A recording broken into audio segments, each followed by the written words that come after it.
Don't look at the light! I can't help it. It's so beautiful. So the other day, I was rewatching Some Call Me Johnny's review of Shadow the Hedgehog. For fuck's sake, this game is horrible! Yeah, as a longtime fan of Shadow the Hedgehog, you can probably imagine my reaction. You're going straight to hell. Nah, I'm just kidding. I love Johnny's reviews. I ought to. He's the one who inspired me to make my own little review show. But I guess my point is, he made some really valid points in that review. I mean, I was unable to counter them. And then it hit me. It's been 3 years since I've played Shadow the Hedgehog. 3 years! I mean, a lot can change in that time. When you're a kid, or in my case 13, you'll play anything. So, now that my standards have changed, I think it's time to get my final look at Shadow the Hedgehog.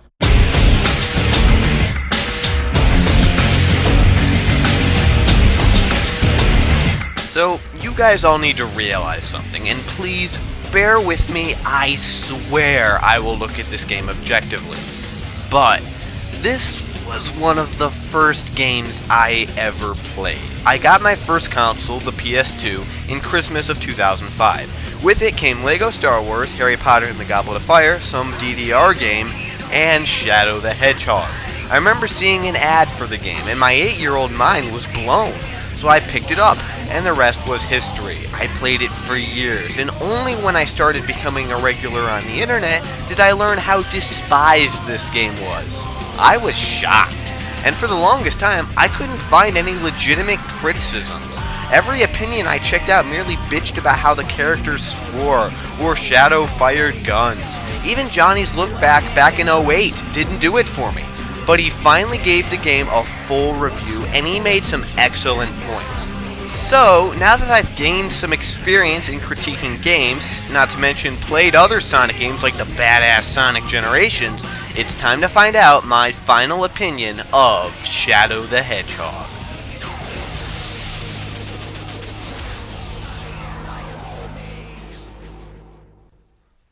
Well, I will say this, I don't remember the plot being this stupid. Not that I was ever entranced by this game story, but it really hasn't held up very well, which is sad because this is coming from someone who still hasn't even played Adventure 2, although the demo was pretty sweet.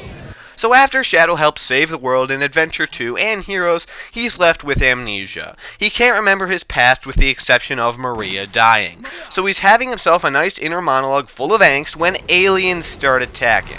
Shadow could honestly give two shits, but then the alien leader, Black Doom, appears out of nowhere to tell Shadow to collect the 7 Chaos Emeralds. Does he explain why? No. But Shadow nevertheless decides that to find the truth about his past, he must find the 7 Chaos Emeralds. And this is where the main feature of the game comes from. Moral choice. Why? Come on, you can't see Mario doing the same thing? No? That's because it's stupid, and its implementation is not very good.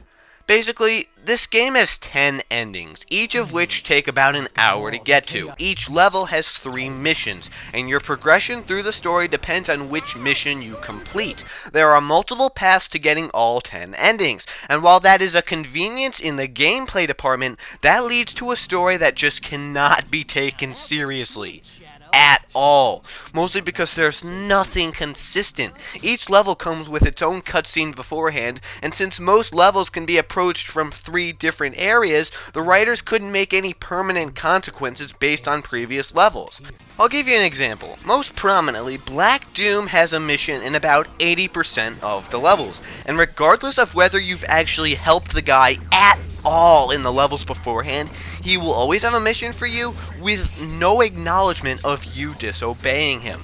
Sometimes in a cutscene before a level, you'll be with Black Doom, despite never helping the guy. As a result, there is no weight to your actions at all, and that completely destroys the point of a moral choice. The rest I can say about the story is that it's just not very good. Shadow isn't very interesting. Black Doom is just a prima donna, always expecting you to do his bitch work, and then giving the rest of his magnificent army all the credit. Everyone else doesn't get nearly enough screen time to have any impact, which, again, is the result of the stupid morality system.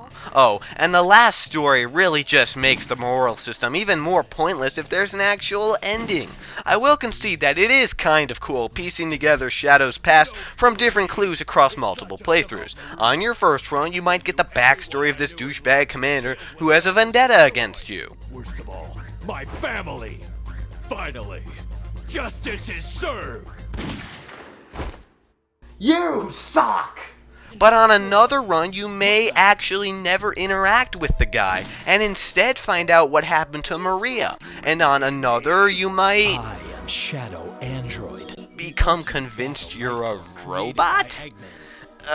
Look, bottom line, this story isn't winning any awards, and that's not even taking into account the horrible writing and questionable voice acting. This makes 5 Chaos Emeralds.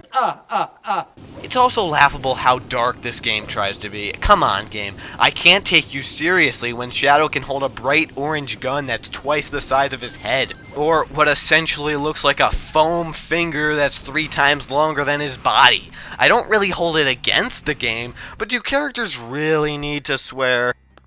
Where's that damn 4th Chaos Emerald? Where's that damn 4th ball? Found it. So the story doesn't really hold up. Not really disappointing. Never found it particularly enthralling. What about the gameplay? Well, before I begin my huge dissection, let me briefly explain the mechanics. This is a 3D platformer with an emphasis on speed. Shadow has several abilities, including a homing attack that either homes in on enemies or acts as a dash double jump, a really crappy spin dash, a wall jump, and the ability to wield guns. And this is where things get interesting. If anybody dumps on this game just because of the gun gameplay, they really aren't making a persuasive argument. I don't think the guns are exactly necessary, but let's be honest, people, this whole game wasn't really necessary, but since we've got it, I'd like to say that I really enjoy using the guns, and they work well, except the bazookas. The aiming with those is atrocious. But other than that, the auto-aim does an admirable job. It's quite fun mowing down giant mechs, and same thing for huge alien worms. The homing attack still does work, but I just think the guns are a better option. So, if the very idea of a Sonic character firing a gun gives you a seizure, well, this just clearly isn't your game.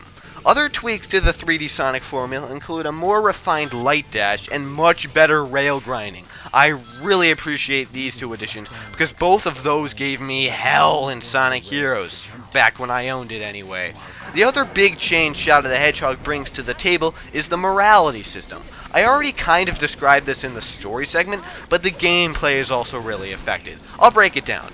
Shadow the Hedgehog boasts an impressive 22 levels. Only problem? Each playthrough only takes you through 6. How the hell does this work? Simple. It's mission-based. Each level contains 3 missions, one for the hero side, one for the neutral path, and one for the dark side. Completing different missions in each level will affect how you traverse the mission map. This is how you explore different levels. Almost all of the stages have a neutral mission that takes you to the goal ring, while the rest give you orders such as kill all the enemies in a stage, collect 5 secret discs, trigger a few switches, or, if you're lucky, just go to a goal ring located past the other more official looking goal ring. And you know what? I don't think the missions are that bad. I'm not even kidding. For the most part, the missions, while not ideal, don't bring the game that far down. Why? Well, for the most part, they're rather simple. Killing all the enemies in a level usually doesn't require extensive searching, and a lot of the other missions boil down to hitting a sequence of switches or some other type of MacGuffin that the game just plops into a middle of a level. So I'd say about 90% of the missions might as well just be a regular run through the level, except you get slowed down from time to time and you have to go past the goal ring. However, to remain fair and impartial, I do need to address this. I've played the shit out of this game for 5 years. Of course the missions aren't going to be that hard for me. How do I know that some newcomer isn't going to have a much harder time? there's some validity in that statement. If this was my first time through the game, I wouldn't know in Prison Island to take the high path to get the third secret disc. I wouldn't know in Death Ruins to skip the slime shortcut to kill more of the required aliens for the hero mission. Would I have found that adorable little Chow in Cryptic Castle so early? How well would the bomb defusal mission in Central City have gone over? So yeah, beginners might have to backtrack through the levels from time to time, and it can get annoying, but I honestly feel that for the most part, this won't happen. And why? Well, take Black Comet, easily the most forgettable level in the game. The only thing I could remember about it coming into it was that the dark mission required you to kill 50 gun troopers. I was so afraid that I was going to have to trudge through the level 3 times looking for that last mech. But I got through that level on the first try. Guys, as someone who was away from this game for 3 whole years, I can say somewhat confidently that the missions will provide an occasional inconvenience, but I don't think they'll ruin your fun. With the exception of... Lost Impact, motherfucker. I'm sorry, I have no defense for this horseshit of a level. Let me break it down for the uninitiated. Okay, it's a flashback level aboard the Ark. If you accept the hero mission from Maria, you must defeat 35 artificial chaos. Now that doesn't sound too bad. Some levels make you kill twice that number of enemies. But the level design is horrible. It is so easy to get lost in this generic looking, dead-end filled shithole. And I'm not kidding about the dead ends. Let's go into this room.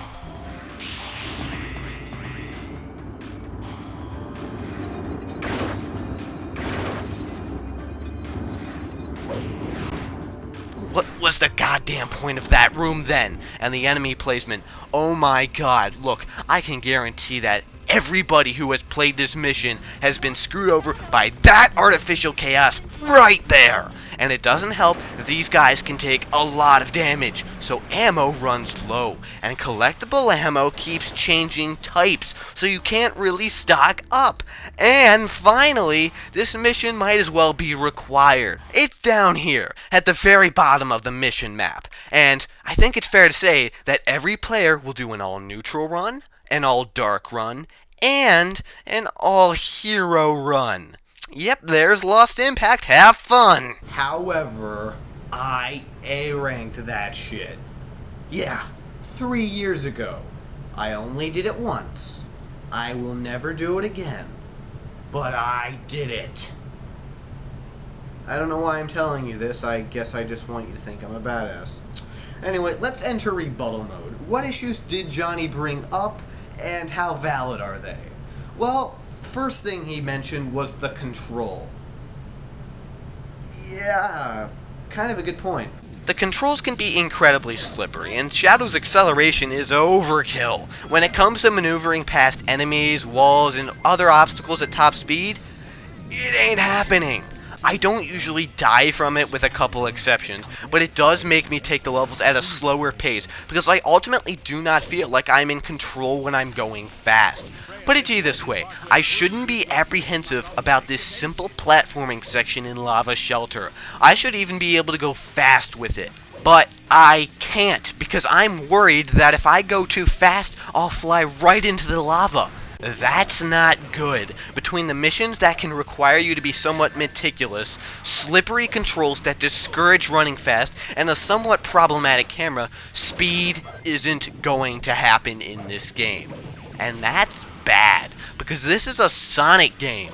I've played a few Sonic games over the past few years, and especially since Sonic Generations, I've really come to understand their appeal. Hauling ass through a level, replaying it several times to perfect your strategy, and making the ultimate speedrun. You can't do that in Shadow the Hedgehog. As a result, this is an abysmal Sonic game.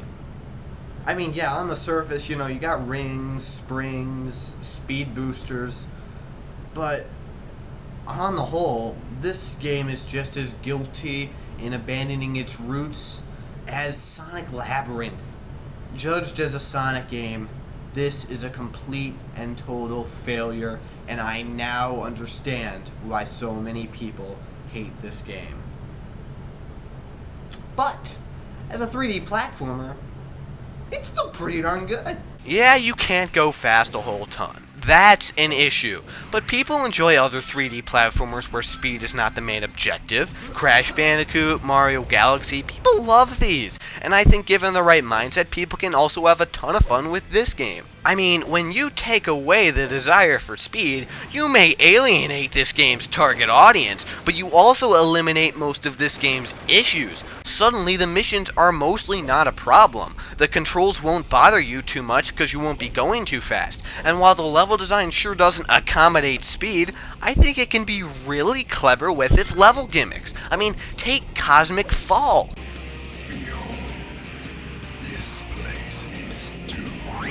Okay, we're clearly not doing any speed running, but still, damn!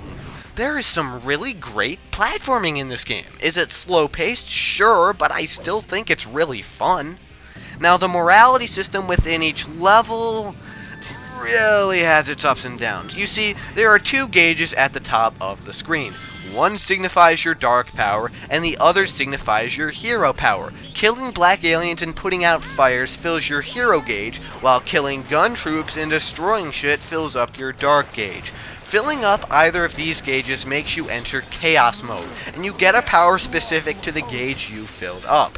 The Dark gauge grants Chaos Blast, a nice little explosion. The Hero gauge gives you Chaos Control, where you automatically speed through a level. However, I think we should point out that the speeding through is done without triggering objectives, so only use it if your mission is to head to a goal ring or if you're about to fall to your death. These powers are useful-ish, but the Chaos Mode is awesome for a different reason. You get invincibility and infinite ammo, so usually the Chaos powers are ignored in favor of sprinting through the level without letting go of the fire button. However, the morality system has its serious hiccups too. Even if you're on one side of a story's conflict, i.e. on the alien side, the aliens will still attack you. Without fail. Same for the gun troops, and that's kind of stupid. I guess I can understand for the neutral pathway, but come on, that's annoying. But what's even more annoying is that the level design sometimes forces you to kill enemies that you may be trying to ally with, and then you get scorned for it. And it's annoying. It's just poorly programmed. But this is gold. Okay, take Cryptic Castle, okay? There's two factions, aliens and Eggman robots in the level.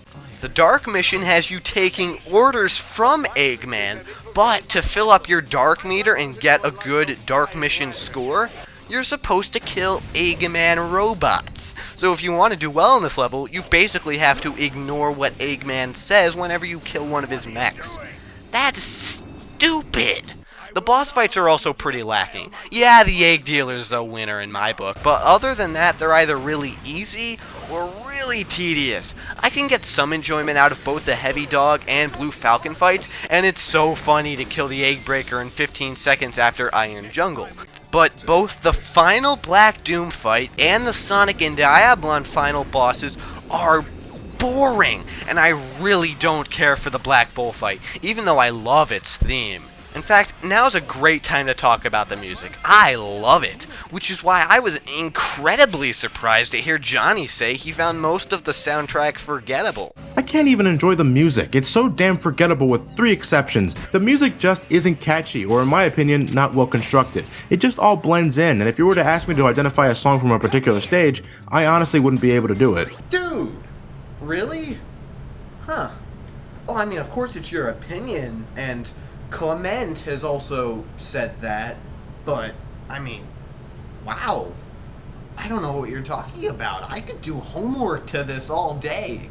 So that's nearly all of Johnny's main issues with this game, and yeah, he's right to an extent in most of them. I mean, yeah, the story is retarded, the controls are slippery, the missions don't allow you to go through the game at the same pace you'd want to go through the game, and the music... Okay, the music's fucking awesome, but that's a subjective matter, of course, and if you don't like a game, obviously you're not going to spend enough time with it to really grow attached to the OST anyway, so that makes sense. The point of this video wasn't so much to point out how Johnny is a dipshit liar, because he's not, he's awesome. The point of this video was to point out that if you judge this game as a Sonic game, you'll hate it. But if you just pop it in looking for a really nice 3D platformer with a lot of energy to it, this will suit your needs. Only one big issue though. So, I explained the structure of this game earlier. You go through 10 sets of 6 missions to get all the endings, then you go through the last story. Let's do some math here. That's a total of 60 missions and only 22 levels. And you always start at Westopolis. Always. So you have to play through Westopolis 10 times. 10! That's a requirement! It's also fair to assume that all 3 of the next available missions will be touched 3 times, and the same for the missions after that. Then we have the final bosses of each story, which are required. You have to face Black Doom 3 times, Sonic 3 times, and the Egg Dealer 4 times. Jesus Christ, this game is repetitive. I mean, my God, who approved this? It's ridiculous. If anything keeps this game from reaching greatness, it's this asinine padding. But do you guys remember this one line from Johnny's review? Oh my god, what kind of bullshit? Why couldn't Shadow the Hedgehog let us travel through all these levels in one single playthrough? Screw the morality, screw the multiple endings, just make it one giant adventure with a cohesive story and I'm all good. Johnny, allow me to introduce to you Expert Mode. This is the definitive way to play Shadow the Hedgehog. If you A rank all the missions, you unlock a mode entitled Expert Mode. It's what this game should have been, a stage-to-stage progression of all 22 levels. And the levels ditch all the morality and mission structure, with almost all of them just requiring you to get to the goal ring. There are only 2 exceptions. Central City requires you to activate 5 bombs, but it's the only real offender, and it's not like the original non-linear level, because it's impossible to miss these bombs. The other level that technically has a mission is the Doom, but get this, all of your objectives are just at the end of the level next to each other, almost as if Sega is laughing at themselves with you.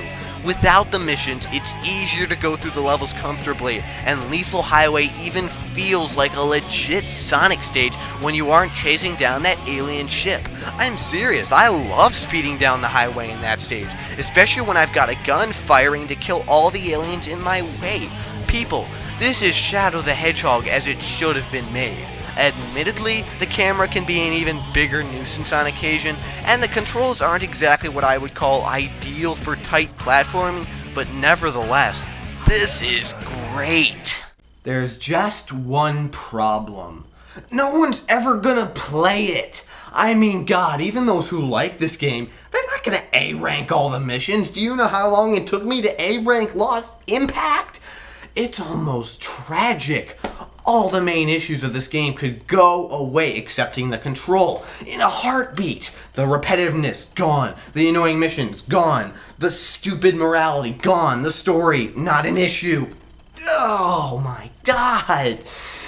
It's on the disc, people. Something truly great is on the disc, but it's blocked.